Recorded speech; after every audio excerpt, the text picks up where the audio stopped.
the trick comes in with tying in the hot butt. And Gary kind of likes to lay the foundation. He'll tie in the tails, and he'll come back and then swap over thread, and then tie in the hot butt. And I tie the hot butt in the same time that I'm tying the tails. It's a bit easier. I don't have to change threads over, and I just use the permanent marker to cover up that, because you don't want the chartreuse thread from underneath to shine right through the whole length of the body. So you'll get a foundation. Grab your Spanflex, and we fold it over so that you've got a half. Trap this guy in, and I'll trap it in right up at the front so that I can put pressure on it and I can stretch it out towards the back. And this kind of helps with, as you're working back down the body and you're putting pressure on it, by the time you get to the end, when you let it go, it kind of splays the tails for you. I'll show you when you trim them off. So you do a really small little hot butt. Keep your thread nice and flat,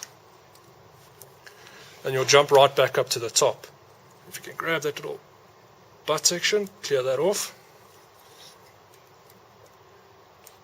Do a quick whip finish. Jeepers. And that's your hot butt tied in. Then you're going to change over from your, that's the color thread that we're using on the hot butt. So the combination is a silver bead, generally a silver bead black body and a chartreuse butt, or a yellow butt, depending on what sort of thread you can get. And then the other color combination is generally a gold bead, orange hot butt, and a brown body. I'll go through the marker colors that I found are pretty close to what Gary uses. Then for when you start to do the body, you use a thread Nano silk. I don't know if you guys know much about this. So some guys don't like it. It's got very little stretch in it. But it's super, super thin. When you lay it down, it almost just about disappears. And it's strong. And it's super strong, guys. This is 30 denier. Probably for this size fly, it's a little bit thin. You're going to struggle to build up a body. 30 denier on the Nano silk is like, it's incredibly thin. It's worth nothing. You can tie a size 20 perdigon with this thing, and you won't build up any bulk in the body. So it's a fantastic fly if you're struggling. If you really battle to keep your fly slim, Nano silk can really help to improve in terms of minimizing bulk. Gary, in terms of ribbing, we're going to use a silver wire rib. This is a size 16 bead. Size 16 hook with a 3mm bead. And anything under a size 14, I stick to extra small UTC wire. It's got so much flash and UV built into it. I kind of keep my ribbing fairly subtle, as you would have seen from the example. So little trick when you're tying in wire as well is to overshoot it. It's easy to tie it in, and then as you wrap back, you can slide that wire behind, and it'll disappear into the body. So I'll in terms of keeping a little bit of it's a fairly thin fly. You want to keep as little bulk to this thing as possible. So catching in the wire halfway down the body, and then I'll come back up, and then I'll catch in the UV rib. And you know what I've done. Anyways, okay, so I've kind of skipped something here. Got the chartreuse underbody. So instead of having to come back and add in, I'll just coat the chartreuse underbody with black copic marker so that I can hide that coloration without coating over the hot butt. You've got less thread to catch over. So we'll come through. I don't know if you guys know the principle of halves. So you'll come halfway down the body, come back up, and if you go right back when you're tying in the UV and you come all the way back, you'll build natural taper into it without building too much bulk. The Flashaboo, I don't know if you're going to be able to pick this up, but this is a 6904, 1604. You get a 1604, you get a 3204. If it's not this code, you're not going to get the UV shine through to it. You're going to get, there's a saltwater Flashaboo that most guys often get at Mears or TAF or whatever the case is. The 6904, the actual UV Flashaboos, it pops up and then you won't see it for a couple of months because one or two people go and buy it all. So when you do get a hold of it, split it up, whatever the case is. Yeah, no, I don't know who would do such a thing. So you get, usually got two different sizes. So you've got this really thin size, which I'll use on like size 18s, and you get a slightly thicker size. I don't know if this is coming up that side. That I'll use like on 16s, like we're going to do here. So same thing as the wire. Overshoot it. Do your wraps to catch it in, and then slide the UV back, and then take it all the way through. You can grab the UV with the wire to where the hot butt starts, and then you'll just advance your thread all the way back up to the top. So we've kept a super thin body. UV, wrap the body, touching turns, and the reason we'll use a white thread is when we go to cover this with the copic marker, you're going to get a two-tone effect on the body, where the top end of the fly is going to be darker than the bottom end of the fly. And if you've ever turned over a Mayfly nymph, Gary's super technical on this sort of stuff. You turn over a Mayfly nymph, the top half of the Mayfly is going to be darker than the bottom side. So if this thing's tumbling, you're getting that two-tone effect as it's tumbling through the water column. So we're going to use this flash for the wing case as well. So we'll leave a bit of a tag here. Then we'll come through and hit this with a copic marker just along the back portion. I'm going to see if I can get this. Just basically on the back and the sides. And that should give you a bit of a two-tone effect. If that's going to stay in focus for us. You can kind of see the top and the bottom is a bit darker. The top's darker than the bottom, I should say. Counter rib. Kind of open, even turns on the ribbing. One wrap to catch it, second one to secure it, and then if you do one or two wraps back, and you just put tension on your thread without having to helicopter or get in there and mess up your scissors, just pull forward. And you've got that tension, and the wire's already pinched at a 90 degrees, so it'll catch it in. Gary will tie the rest of the fly, then you'll come back and you'll UV it. I prefer to UV it here. I find that I don't get anything into the dubbing, and I kind of make this hard mess in the dubbing and the body and that sort of thing. And we'll use a UV resin.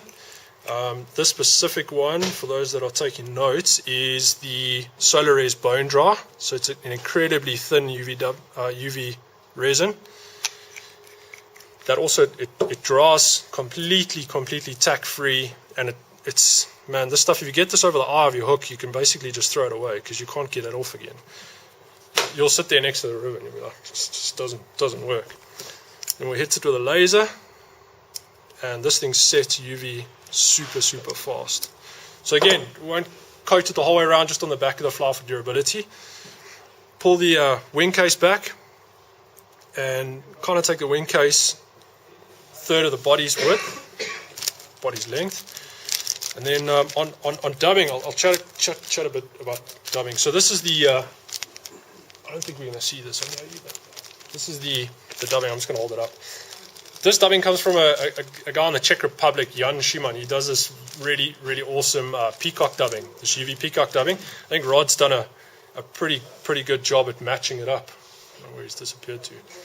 But it's super close. So that's a good alternative. And UV ice dub in peacock is pretty good as well. Just incorporating a bit of flash and UV into the dubbing in terms of the thorax as well. So I've got some that I've got at hand here. Dubbing wise, you could put the legs in now, but I find if you put the legs in now and you kind of put some pressure on those wraps, you're gonna really dig those legs in, and they're gonna sit quite flush together. So I like to put a super light coating of dubbing on the thorax.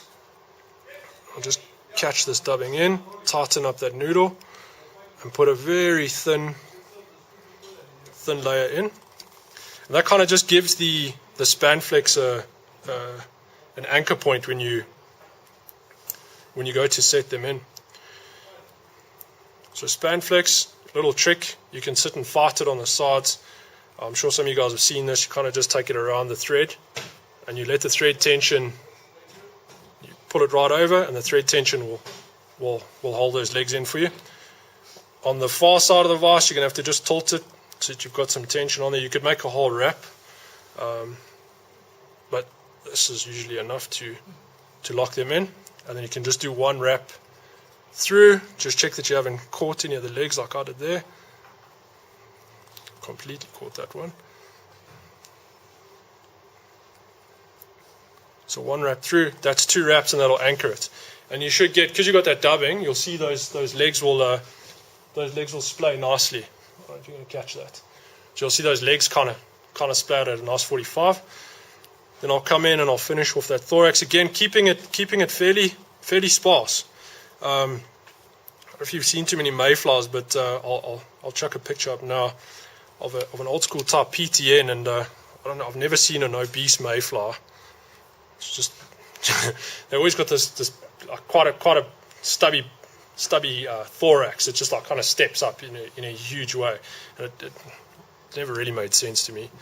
So 1 or 2 wraps of dubbing in between, and that'll keep those legs flicked out. Pull the legs right back. 1 or 2 wraps in front. If there's a little bit extra, pull that off in terms of dubbing. Double check your legs that you're happy with them. Wing case comes over, and 1 wrap to secure. If you're tying with nano silk, give it a couple wraps on the first on the far side, and then 2 wraps on the inside. Set it, because if you only do 1 or 2 wraps and you go to pull this thing and set that wing case in, you'll find the nano silk will just chop straight through that wing case. You can give it a bit of tension to set it. Clean off that wing case. Okay, what size is that nano silk? This is a 30 denier. So this is probably 18. Yeah, this is 18. So it's better for like really small flies. You're not going to build too much of a taper. You're going to come back on this thing a couple of times. Ideally, like right down to a 16, you use the 12, and then from 16s down, 18 is going to be better suited. Yeah, and then that's basically the fly done. I tend not to over trim the legs at the vise. I like to leave the legs fairly long if I'm done with the fly, and I'll trim them on the water. You can't go back and add Spanflex when you're on the water. If you mess the legs up here, you're stuck with it. But if you're going to trim it on the vise, front legs a little bit shorter than the back, and I usually use the back of the shank of the hook as a bit of a marker. Grab those legs together, get them to cooperate. Trim the back legs slightly shorter, and the tails. And those tails should end up splaying out nicely if I can just get it off the body. There we go. And that's the gun. Fairly straightforward.